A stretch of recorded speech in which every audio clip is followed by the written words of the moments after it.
પણ ભરાઈ ગયા। આ સાથે રાજકોટ જિલ્લામાં પણ ધોધમાર વરસાદ વરસ્યો। ઉપલેટામાં મેઘરાજાની ધમાકેદાર એન્ટ્રી। વરસાદના કારણે રસ્તા પર પાણી વહેતા થયા।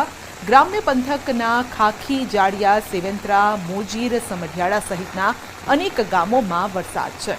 કપાસ, એરંડા, મગફળી, સોયાબીન જેવા પાકોને ભરપૂર ફાયદો થશે।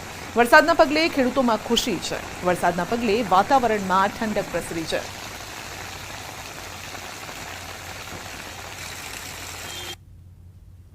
તો અમરેલી જિલ્લામાં પણ 3 દિવસથી વરસાદી માહોલ જામ્યો છે। અમરેલી પંથકની નદીઓમાં આવ્યા છે પૂર। લાઠી, બાબરા વિસ્તારમાં ભારે વરસાદ વરસ્યો છે।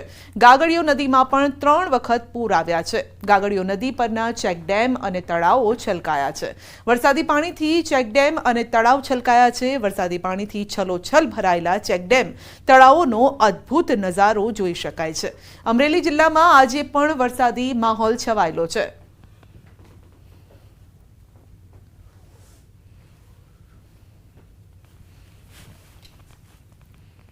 અને સમાચારની વાત કરીએ તો રાજકોટના હીરાસર ઇન્ટરનેશનલ એરપોર્ટનો આ મામલો છે।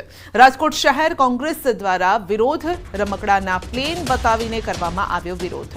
બહુમાળી ચોક ખાતે રમકડાના પ્લેન ઉડાડી સૂત્રોચ્ચાર કરી વિરોધ પ્રદર્શિત કરાયો। ઇન્ટરનેશનલ ફ્લાઇટનું જણાવી ડોમેસ્ટિક ફ્લાઇટ હજુ ઉડી રહી છે।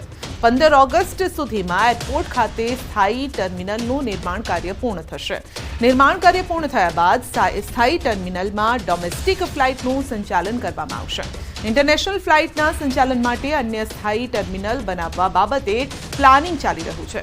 અસ્થાયી ટર્મિનલમાં કાર્ગોનું સંચાલન કરવામાં આવશે। એ વામણું સાબિત થયું છે। કોઈ પણ પ્રકારની સુવિધા ઇન્ટરનેશનલ એરપોર્ટમાં મળવાની નથી। એ જાહેરાત પણ થઈ ચૂકી છે। ત્યારે માત્ર ને માત્ર ચિગમ ચોંટાડીને પ્રજાને મૂર્ખ બનાવવામાં આવી છે। સાબરકાંઠાના પ્રાંતિજ નજીક ટ્રકમાં લાગી આગ। ટ્રક ચાલકનું મોત થયું છે। અમદાવાદથી હિંમતનગર જઈ રહેલા આઈસરમાં અકસ્માત બાદ આગ લાગી। અજાણ્યા વાહન સાથે ટક્કર બાદ ટ્રકમાં આગ લાગી હતી।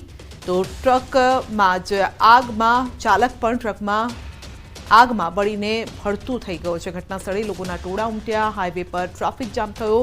પોલીસે સ્થળ પર પહોંચી ટ્રાફિક ખુલ્લો કર્યો।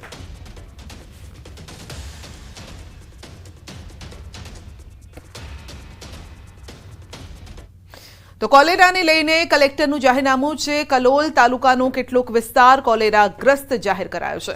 કોલેરાના કેસ વધતા બહાર પાડ્યું છે જાહેરનામું। તો ગાયનો ટેકરો અને આજુબાજુનો 2 કિલોમીટરનો વિસ્તાર કોલેરાગ્રસ્ત જાહેર કરાયો છે।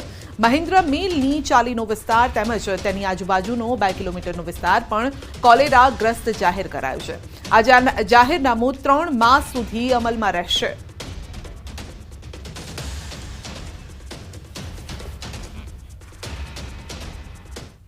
ભણશે ગુજરાત, આગળ વધશે ગુજરાતની આપણે વાતો સાંભળીએ છીએ, પરંતુ શિક્ષણ માટે યોગ્ય લાયકાત ધરાવતા શિક્ષકોની જરૂર હોય છે।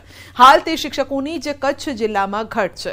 કચ્છની જિલ્લા પંચાયત શિક્ષણ સમિતિ હસ્તકની 1665 જેટલી સરકારી શાળાઓ આવેલી છે। જિલ્લા શિક્ષણ અધિકારીની ભૂપેન્દ્રસિંહ વાઘેલા પાસેથી મળતી માહિતી મુજબ જિલ્લાની શાળામાં 7420 શિક્ષકો તેમજ 947 જેટલા જ્ઞાન સહાયકો ફરજ બજાવે છે। જે મુજબ જિલ્લામાં 1132 જેટલા શિક્ષકોની ઘટ છે।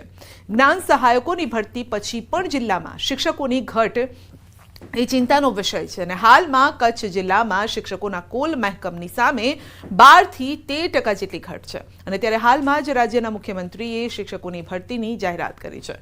કચ્છ જિલ્લામાં પણ શિક્ષકોની ઘટ પૂર્ણ થાય તેવી આશા જિલ્લા શિક્ષણ અધિકારીએ વ્યક્ત કરી છે। આપણી પાસે 9499 ની સામે 8367 એટલે આજની તારીખે 1132 જેટલા શિક્ષક ભાઈ બહેનોની ઘટ છે। જે રીતે ટોટલ મહેકમની સાપેક્ષમાં આપણે જોઈએ તો 12 થી 13% જેટલી ઘટ થાય છે। વડોદરા શહેરમાં જ્યોતિષ કામ શીખવાડવાના બહાને મહિલા સાથે દુષ્કર્મ મામલે આરોપી પ્રણવ મંડલના રિમાન્ડ પૂર્ણ થતા ગતરોજ કોર્ટમાં રજૂ કરાયો। આરોપીને પહેરાવવાની હથકડી પોલીસના હાથમાં જોવા મળી, તેમજ આરોપી મિત્ર હોય તેમ પોલીસ જવાન તેના ખભે હાથ રાખીને ફરતા દેખાયા। આરોપીને કોર્ટમાં રજૂ કરવા લઈ આવેલી પોલીસ મોબાઈલમાં વ્યસ્ત નજરે પડી। પોલીસની કામગીરી પર સવાલ ઉઠી રહ્યા છે કે કોના ઇશારે આરોપીને સ્પેશિયલ સુવિધા આપવામાં આવી રહી છે, તો આરોપીએ ભોગ બનનાર મહિલાની સગીર પુત્રી સાથે પણ અડપલા કર્યા હતા।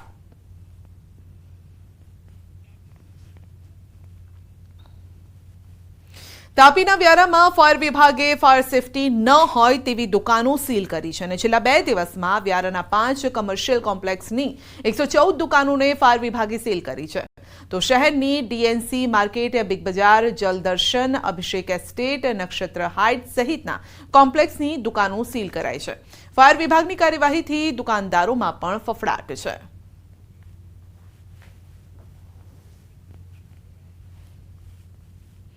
સુરતમાં ભારે વિવાદ બાદ માન દરવાજા ટેનામેન્ટનું મેગા ડિમોલિશન હાથ ધરાયું છે અને છેલ્લા ઘણા સમયથી ડિમોલિશનને લઈને વિવાદ ચાલી રહ્યો હતો અને ત્યારે મહાનગરપાલિકાની ટીમ, ડીસીપી, એસીપી, પીઆઈ સહિતના સુરક્ષા તંત્રની ટીમ સાથે ડિમોલિશન હાથ ધરાયું છે।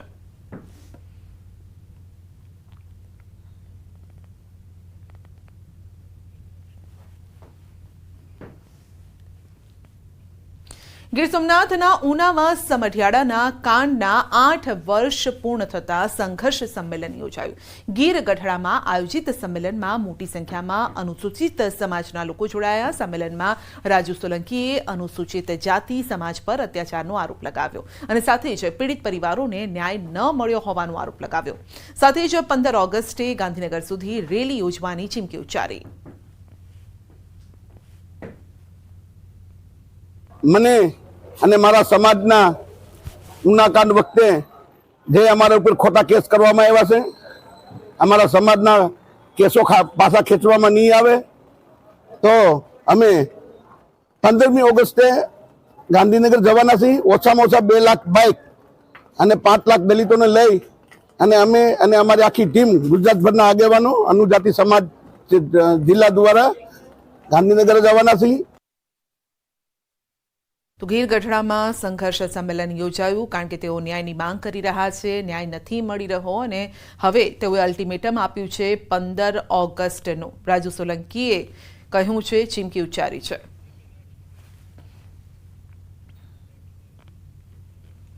તો કચ્છની વાત કરીશું। સસ્પેન્ડેડ કોન્સ્ટેબલ નીતા ચૌધરી ફરાર છે। ગઈકાલે ભચાઉ કોર્ટે જામીન રદ કર્યા હતા અને કોર્ટે નીતા ચૌધરીને જેલ હવાલે કરવાનો કર્યો હતો હુકમ।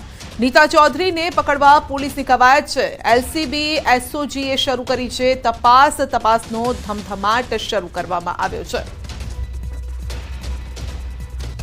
તો સવાલ એ છે કે નીતા ચૌધરી આખરે ક્યાં ગયા અને તેમને મદદ કરનાર કોણ છે? શું પોલીસ જ તેમને મદદ કરી રહી છે? ઉચ્ચ અધિકારીઓની શું રહેમ નજર તેમના પર છે? એમાં નામદાર કોર્ટ દ્વારા 8 તારીખે સોમવારે એમની હિયરિંગ રાખીને 9 તારીખે જે છે એમની બેલ કેન્સલ કરવામાં આવેલી।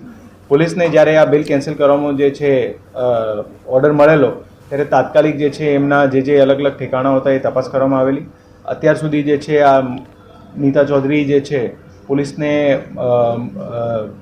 નામદાર કોર્ટના ઓર્ડર પછી એમાં મળી નથી, પણ અત્યારે અલગ અલગ અમારી ટીમો લાગેલી છે અને અમને આશા છે કે થોડા દિવસોમાં અથવા તો ઝડપી સમયમાં જે છે એમને પકડી પાડવામાં આવશે।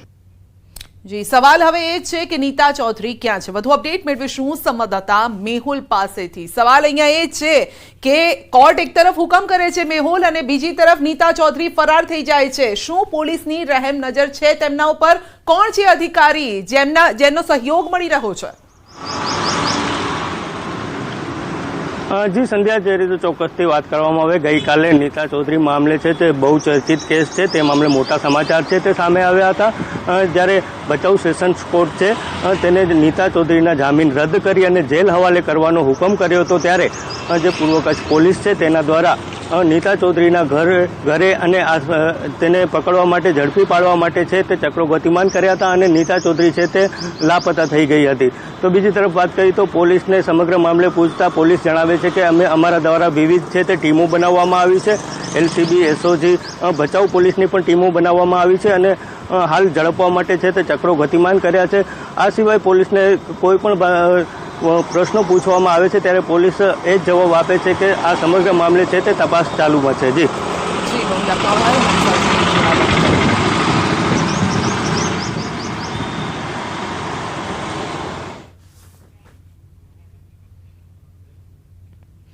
તો સાંજે 4 વાગ્યા સુધીની આગાહી છે અને 4 વાગ્યા સુધીમાં 12 જિલ્લામાં ઓરેન્જ એલર્ટ અપાયું છે. વલસાડ, સુરત, ભરૂચ, તાપીમાં ઓરેન્જ એલર્ટ અપાયું છે.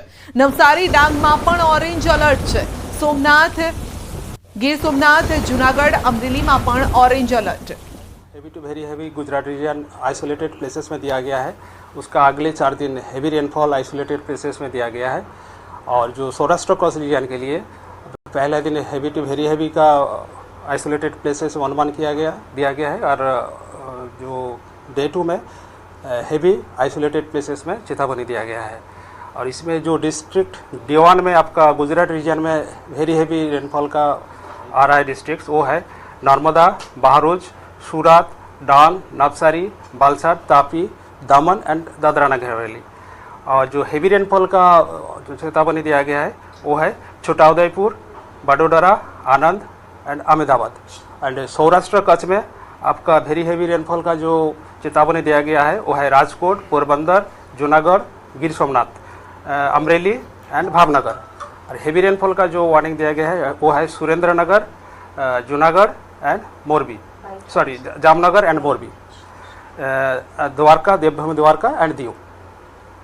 ये है आपकी जो बारिश की स्थिति और पूर्वानुमान जो चेतावनी है. अहमदाबाद में हम हेवी रेनफॉल का वार्निंग दे रहे हैं और इसमें लाइट टू मॉडरेट रेन का भी फोरकास्ट है. सर, लगातार हैवी रेनफॉल का वार्निंग दिया जा रहा है लेकिन फिर भी बारिश जिस प्रकार से कहा जा रहा है वैसे नहीं हो रही है, क्या मुख्य वजह है? हाँ, मुख्य वजह यह है कल जो हम लोग सिस्टम सौराष्ट्र में कच्छ में बोला गया था वो बाद में सिस्टम थोड़ा सा लो हो गया, उसका इतना सपोर्ट नहीं मिला, इसलिए कल का जो चेतावनी दिया था थोड़ा सा हो गया. प्लस आज तो हम लोग वेरी हैवी रेनफॉल का दिया है डे 1 में, दोनों रीजन के लिए दिया हुआ है. सर, कौन सी सिस्टम अभी एक्टिव है जिसकी वजह से बारिश हो रहा है? अभी जो CR जोन है अभी 18 डिग्री नॉर्थ में परसिस्ट कर रहा है और एक साइक्लोनिक सर्कुलेशन नॉर्थ मध्य महाराष्ट्र में परसिस्ट कर रहा है. और आपका और एक सिस्टम है जो ऑफशोर ट्रफ है साउथ गुजरात कोस्ट से लेकर नॉर्थ केरला कोस्ट तक परसिस्ट कर रहा है. इसके लिए બુલેટિનમાં આગળ વધીશું નાનકડા બ્રેક બાદ.